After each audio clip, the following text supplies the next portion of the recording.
এক কালার ভয়েলের মধ্যে embroidery work করা, খুব সুন্দর করে কুচি করা আছে এবং 3টা বাটন করা আছে।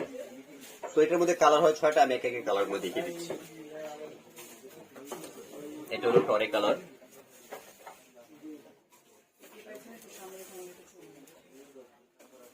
তারপরে এটা একটা অলিভ কালার। আজকে দেখাবো সবগুলি ম্যাটেরিয়াল সেম, শুধু ডিজাইন গুলো আলাদা, কালার গুলো আলাদা দেখাবো। মানে এক কালার, যেটাকে বলে এক কালার মেলা, এক কালার ভয়েলের মেলা দেখালাম। একটা কালার, এটা হলো ব্লু কালার। তারপরে এটার একটা মিষ্টি কালার। কাজগুলো দেখুন কাছ থেকে যে কতটা নিখুঁত ভাবে কাজ করা আছে এবং ফ্রিলটা কত সুন্দর করে বসানো আছে, প্লাস 3টা বাটন করা আছে। এগুলো কিন্তু সব গরমের আরাম। তারপরে এই একটা কালার, মাস্টার কালার।